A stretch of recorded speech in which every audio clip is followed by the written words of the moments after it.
Item ಯಾವುದೇ ಇರಲಿ try ಮಾಡಿ ಆಚಿ ಚಿಕನ್ ಮಸಾಲಾ. ಬಿಜಾಪುರದಲ್ಲಿ ಏನಾಗ್ತಾ ಇದೆ, ಜಮಖಂಡಿಲಿ ಏನಾಗ್ತಾ ಇದೆ, ಇದನ್ನೆಲ್ಲ ತಲೆ ಕೆಡಿಸ್ಕೋಬೇಡ್ರಿ. ನಿಮ್ಮ ಕ್ಷೇತ್ರದ ಬಗ್ಗೆ ತಲೆ ಕೆಡಿಸ್ಕೋರಿ. ಅವರ ಶಿಕಾರ್ಪುರ ಅಟ್ಟೆ ತಲೆ ಕೆಡಿಸ್ಕೊಂಡ್ರೆ ಸಾಕು. ಶಿಕಾರ್ಪುರ ಅಳಗಾಡ್ಲಕತ್ತೈತಿ. ಎಲ್ಲಿ ಮೈಸೂರಿಗೆ ನಿಂದಿರ್ಬೇಕು, ಅಲ್ಲಿ ಯಾವುದದು ವರ್ಣಕ್ಕೆ ನಿಂದಿರ್ಬೇಕು, ತುಮಕೂರು ನಗರಕ್ಕೆ ನಿಂದಿರ್ಬೇಕು, ರಾಜಾಜಿನಗರ ಅದೇ ಗಿರೇಕೆ ಅಡ್ಡಾಡ್ಲಕತ್ತೈತಿ. ಇನ್ನು ಇಲ್ಲವ್ರು ಬಿಜಾಪುರನವ್ರು ಬಾಗಲಕೋಟ್ನಾಗ ತಲೆ ಕೆಡಿಸ್ಕೋಬೇಡ್ರಿ, ಬಾಗಲಕೋಟ್ನವ್ರು ಬಿಳಿಗ್ಯಾಗ ತಲೆ ಕೆಡಿಸ್ಕೋಬೇಡ್ರಿ ಅಂದ್ರೆ ಮೊದಲ ಶಿಕಾರಿಪುರ ಗಟ್ಟಿ ಐತಿಲ್ಲ ನೋಡ್ಕೊಂಡು ಅಲ್ಲಿಂದ ಉಳ್ಕಿದವ್ರಿಗೆ ಸಲಹೆ ಮಾರ್ಗದರ್ಶನ ಹೇಳ್ಬೇಕಾದ್ರೆ ಮೊದಲು ತನ್ನ ಜಾಗ ಕುರ್ಚಿ ಗಟ್ಟಿರ್ಬೇಕಲ್ಲ. ಪಾಪ ಹತಾಶೆ ಆಗಿ ಅವ್ರು ಏನಾರು ಮಾಡಿ ಯಾರೂ ರೆಸ್ಪೆಕ್ಟ್ ಸಿಗಲಾಗೈತೆ ಅದು. ಮತ್ತು ವಿಧಾನಸಭೆಯಲ್ಲಿ ಏನೂ ಆ್ಯಕ್ಟಿವಿಟೀಸ್ ಇಲ್ಲ, ನಾನು ನೋಡೋದಿಲ್ಲ, ಏನೂ ಮಾತಾಡಲೇ ಇಲ್ಲ. ತಿಮ್ಮಾಪುರ ಅವ್ರ ವಿಚಾರ ಬಂದ್ರೆ ಮಾತಾಡಬೇಕಾಗಿತ್ತಲ್ಲ.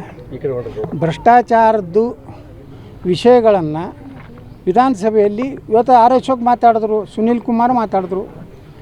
ಇಡೀ ರಾಜ್ಯದ BJP ಕಾರ್ಯಕರ್ತರ ಅಪೇಕ್ಷೆ ಇರ್ತೈತೆ, ರಾಜ್ಯ ಅಧ್ಯಕ್ಷನೂ ಮಾತಾಡಬೇಕು, ಕಠೋರವಾಗಿ ಮಾತಾಡಬೇಕು. ನಾವು ಹೆಂಗೆ ಮಾತಾಡ್ತೀವಿ ವಿಧಾನಸಭೆ ಒಳಗೆ? ಸಿದ್ದರಾಮಯ್ಯನವ್ರಿಗೆ ಅಟ್ಯಾಕ್ ಮಾಡ್ತೀವಿ, DK ಶಿವಕುಮಾರ್ಗೆ ಅಟ್ಯಾಕ್ ಮಾಡ್ತೀವಿ. ಇವ್ರು ಮಾಡಲೇ ಇಲ್ಲ. ನಾನು ನೋಡ್ಲಕತ್ತೀನಿ, ಮೊನ್ನೆ ವಿಧಾನಸಭೆ ಒಳಗೆ ಕುಂಡಿರಲಿಲ್ಲ. ಅದಕ್ಕೆ ಸಂಪೂರ್ಣವಾಗಿ ಏನು ಜವಾಬ್ದಾರಿಯಿಂದ ವಿಫಲ ಆಗ್ಯಾರ. ಸುಮ್ಮನೆ ಬಿಟ್ಟು ಮನ್ಯಾಗ ಕುಂತ್ರು ಒಳ್ಳೆಯದು. ಬಿಜಾಪುರದಲ್ಲಿ ಏನಾಗ್ತಾ ಇದೆ, ಜಮಖಂಡಿಲಿ ಏನಾಗ್ತಾ ಇದೆ, ಇದನ್ನೆಲ್ಲ ತಲೆ ಕೆಡಿಸ್ಕೋಬೇಡ್ರಿ. ನಿಮ್ಮ ಕ್ಷೇತ್ರದ ಬಗ್ಗೆ ತಲೆ ಕೆಡಿಸ್ಕೋರಿ. ಅವರ ಶಿಕಾರ್ಪುರ ಅಟ್ಟೆ ತಲೆ ಕೆಡಿಸ್ಕೊಂಡ್ರೆ ಸಾಕು. ಶಿಕಾರ್ಪುರ ಅಳಗಾಡ್ಲಕತ್ತೈತಿ. ಎಲ್ಲಿ ಮೈಸೂರಿಗೆ ನಿಂದಿರ್ಬೇಕು, ಅಲ್ಲಿ ಯಾವುದದು ವರ್ಣಕ್ಕೆ ನಿಂದಿರ್ಬೇಕು, ತುಮಕೂರು ನಗರಕ್ಕೆ ನಿಂದಿರ್ಬೇಕು, ರಾಜಾಜಿನಗರ ಅದೇ ಗಿರೇಕೆ ಅಡ್ಡಾಡ್ಲಕತ್ತೈತಿ. ಇನ್ನು ಇಲ್ಲವ್ರು ಬಿಜಾಪುರನವ್ರು ಬಾಗಲಕೋಟ್ನಾಗ ತಲೆ ಕೆಡಿಸ್ಕೋಬೇಡ್ರಿ, ಬಾಗಲಕೋಟ್ನವ್ರು ಬಿಳಿಗ್ಯಾಗ ತಲೆ ಕೆಡಿಸ್ಕೋಬೇಡ್ರಿ ಅಂದ್ರೆ ಮೊದಲ ಶಿಕಾರಿಪುರ ಗಟ್ಟಿ ಐತಿಲ್ಲ ನೋಡ್ಕೊಂಡು ಅಲ್ಲಿಂದ ಉಳ್ಕಿದವ್ರಿಗೆ ಸಲಹೆ ಮಾರ್ಗದರ್ಶನ ಹೇಳ್ಬೇಕಾದ್ರೆ ಮೊದಲು ತನ್ನ ಜಾಗ ಕುರ್ಚಿ ಗಟ್ಟಿರ್ಬೇಕಲ್ಲ.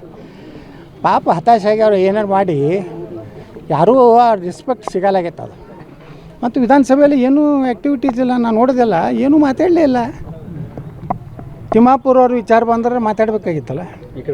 ಭ್ರಷ್ಟಾಚಾರದ್ದು ವಿಷಯಗಳನ್ನು ವಿಧಾನಸಭೆಯಲ್ಲಿ ಇವತ್ತು ಅಶೋಕ್ ಮಾತಾಡಿದ್ರು, ಸುನೀಲ್ ಕುಮಾರ್ ಮಾತಾಡಿದ್ರು. ಇಡೀ ರಾಜ್ಯದ BJP ಕಾರ್ಯಕರ್ತರ ಅಪೇಕ್ಷೆ ಇರ್ತೈತೆ, ರಾಜ್ಯ ಅಧ್ಯಕ್ಷನೂ ಮಾತಾಡಬೇಕು, ಕಠೋರವಾಗಿ ಮಾತಾಡಬೇಕು. ನಾವು ಹೆಂಗೆ ಮಾತಾಡ್ತೀವಿ ವಿಧಾನಸಭೆ ಒಳಗೆ? ಸಿದ್ದರಾಮಯ್ಯನವ್ರಿಗೆ ಅಟ್ಯಾಕ್ ಮಾಡ್ತೀವಿ, DK ಶಿವಕುಮಾರ್ಗೆ ಅಟ್ಯಾಕ್ ಮಾಡ್ತೀವಿ. ಇವ್ರು ಮಾಡಲೇ ಇಲ್ಲ. ನಾನು ನೋಡ್ಲಕತ್ತೀನಿ, ಮೊನ್ನೆ ವಿಧಾನಸಭೆ ಒಳಗೆ ಕುಂಡಿರಲಿಲ್ಲ. ಅದಕ್ಕೆ ಸಂಪೂರ್ಣವಾಗಿ ಏನು ಜವಾಬ್ದಾರಿಯಿಂದ ವಿಫಲ ಆಗ್ಯಾರ. ಸುಮ್ಮನೆ ಬಿಟ್ಟು ಮನ್ಯಾಗ ಕುಂತ್ರು ಒಳ್ಳೆಯದು.